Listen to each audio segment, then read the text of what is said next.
এরপর আমরা ২০০৭ সালে নির্বাচন দেখি। এখানে জামিল জিতে যায় এবং ভাষণ দেয়।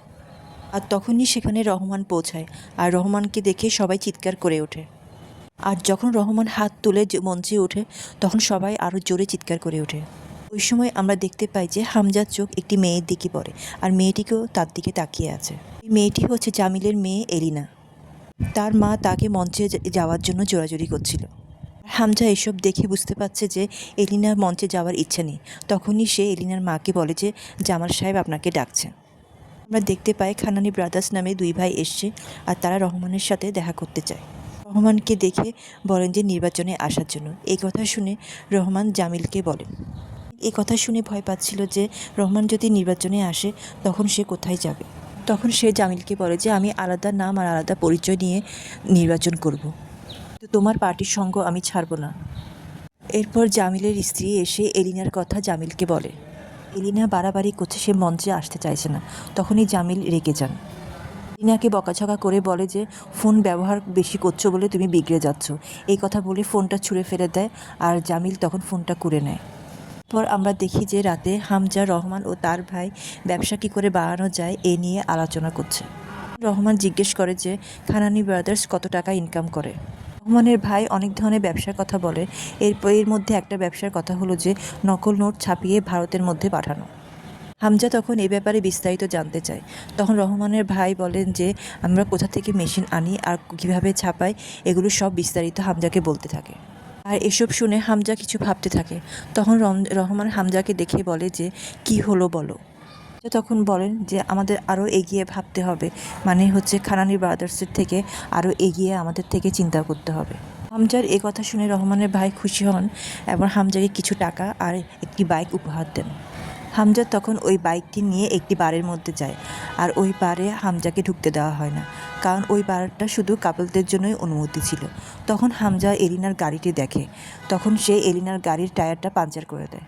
তখন সে পুলিশকে ফোন করে বলে যে বারের মধ্যে রেড লাগিয়ে দাও। যখনই বারে পুলিশ আসে তখন সবাই তাড়াহুড়ো করে পালাতে থাকে। আর তখনই এলিনা তাড়াহুড়ো করে এসে গাড়ি স্টার্ট দিতে গেলে গাড়ি স্টার্ট হয় না, আর হামজা তখন এসে এলিনাকে বাইকে করে নিয়ে যায়। পুলিশ যখন তাদেরকে তাড়াতে থাকে তখন হামজা চালাকি করে পুলিশ থেকে বেঁচে যায়। হামজা কিছু দূর গিয়ে বাইক থামিয়ে বলে যে বাইকের পেট্রোল শেষ হয়ে গেছে।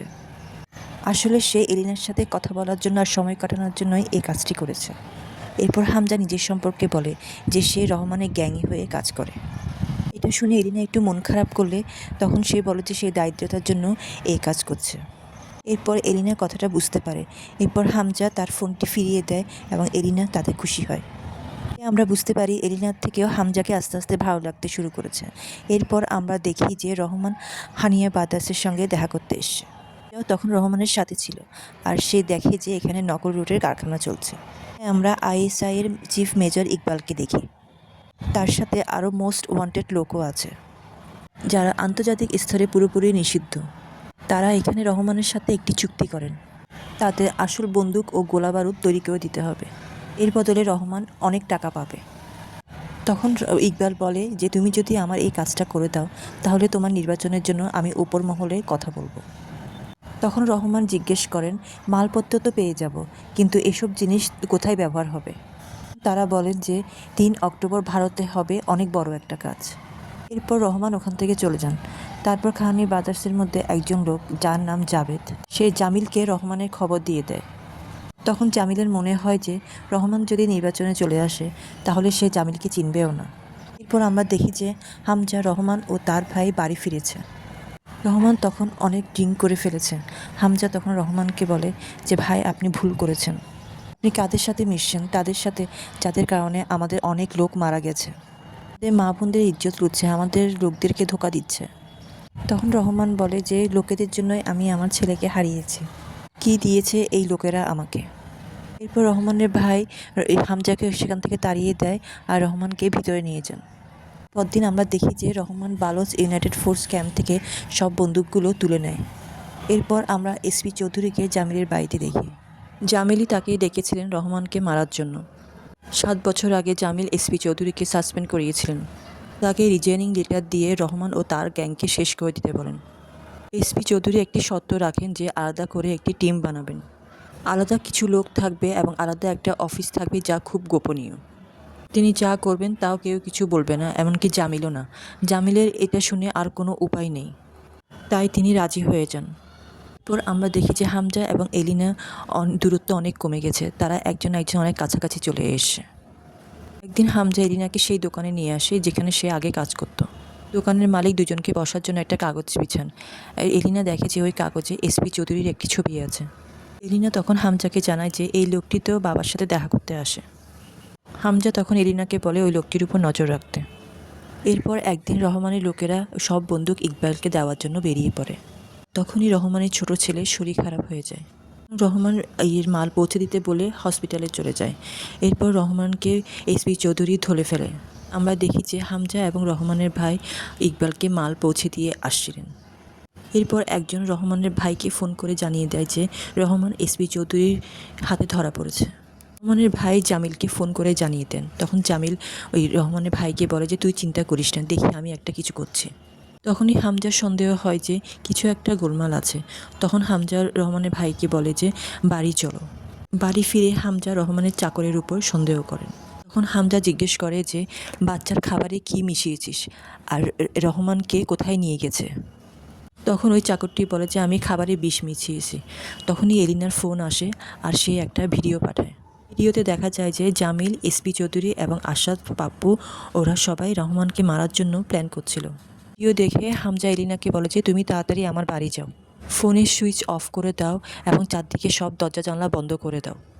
তখনই রহমানের ভাই চাকরকে গুলি করে মেরে ফেলে আর সেটা এলিনা শুনে নেয় আর সে বুঝতে পারে যে কোনো ধরনের বিপদ হবে।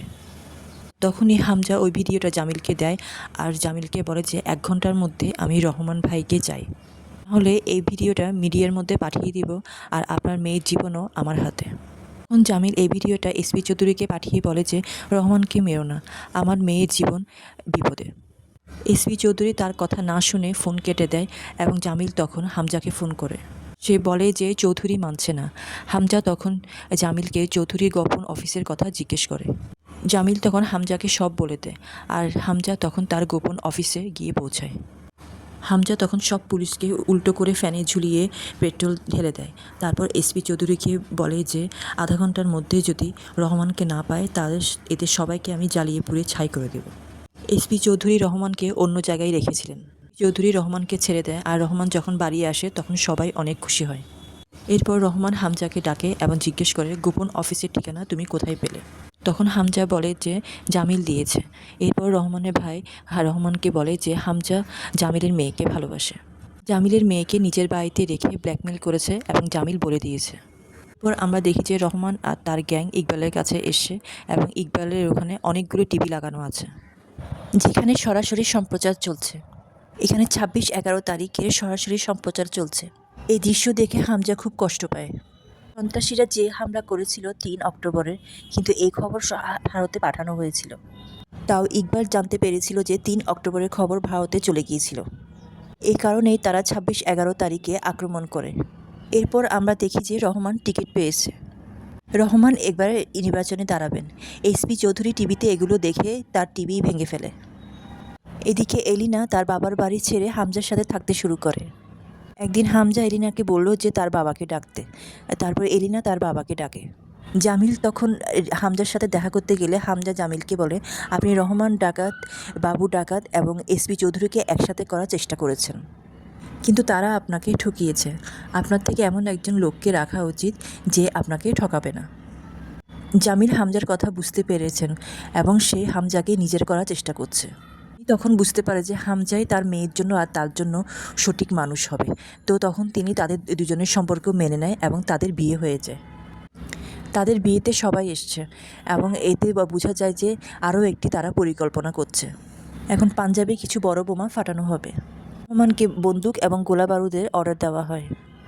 রহমান রাজি হয়ে তার ভাইকে বলে সঠিক তারিখ বের করতে। তার ভাই পুরো নেশায় ছিল। সে তখন ডায়েরি বের করতে গিয়ে ডায়েরিটা নিচে পড়ে যায়। হামজা ডায়েরি তোলে এবং বলেন 9 তারিখ আমরা ফাঁকা আছি, 9 তারিখ আমরা পুরো ডেলিভারি দিয়ে দিব। পর আমরা রাতে দেখি যে হামজা রহমানের নাম লিখছে ডায়েরিতে, হয়তো সে রহমানকে মারতে চলেছে। এরপর আমরা দেখি যে যখন 9 তারিখ এসছে তখন রহমান একটি কাজের জন্য বাইরে যায়। তখন রহমানের ভাই রহমানকে ফোন করে মাল তোলার জন্য। সে তার ভাইয়ের কথা হামজাকে বলে চলে যায়। রহমান তখন একটি ট্রাফিক এলাকায় থাকে। হামজা গাড়ি চালাচ্ছিল, তার সামনের বাইকে গ্যাংয়ের লোক ছিল। হামজা চুপিসারে গাড়ি জঙ্গলের দিকে ঘুরিয়ে দেয়। সে বাইকওয়ালা ট্রাফিকের কারণে আটকে যায়। কিছু দূর যাওয়ার পর রহমানের ঘুম ভাঙে।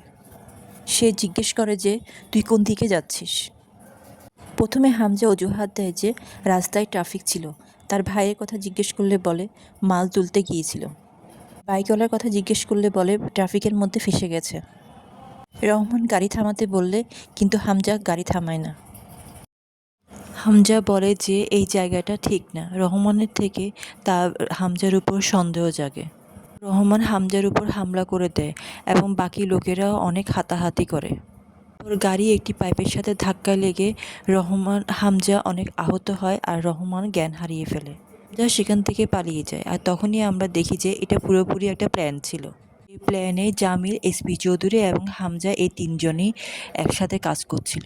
তখনই সে বাইকওয়ালা সেখানে পৌঁছে রহমানকে তোলে, কিন্তু রহমান হামজার পিছনে বাইকওয়ালাকে লাগিয়ে দেয়। এসপি চৌধুরী পুরো পুলিশ ফোর্স নিয়ে সেখানে হাজির হয়। গিয়ে গুলি চালালে রহমানের লোকেরাও গুলি চালায়।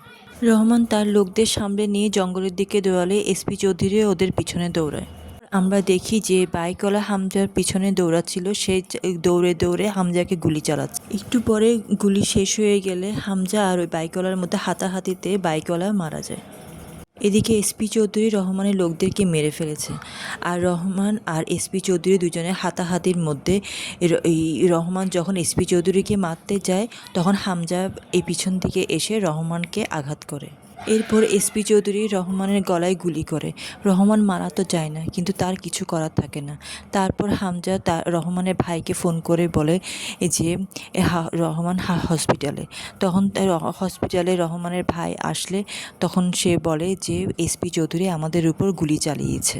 রহমানের ভাই এসে হামজাকে জড়িয়ে ধরে। তারপর আমাদের কিছু অতীতের দৃশ্য দেখানো হয়। একটা জায়গায় একজন কয়েদিকে দেখানো হয়। এ আর কেউ নয়, হামজা নিজেই। উনি পরিকল্পনা হলো অপারেশন ধুরন্ধর। এর প্ল্যান হলো শত্রুদের ঘরে ঢোকা এবং তাদের প্রতিটি জিনিসকে অকেজো করে দিয়ে নিজের দেশকে বাঁচানো। তারা হামজাকে পাঠিয়েছিল, কিন্তু হামজা মনে করে যে রহমান মারা গেছে। কিন্তু সে তো হাসপাতালে বেডে বসে সিগারেট খাচ্ছিল। দৃশ্য দেখে হামজা অবাক হয়ে যায়। আর এখানেই এই সিনেমাটি শেষ হয়ে যায়। যদি আপনাদের আমার এক্সপ্লেনেশন ভালো লাগে তাহলে আমার চ্যানেলটি সাবস্ক্রাইব করে আর একটি লাইক দিয়ে দিবেন। Thank you.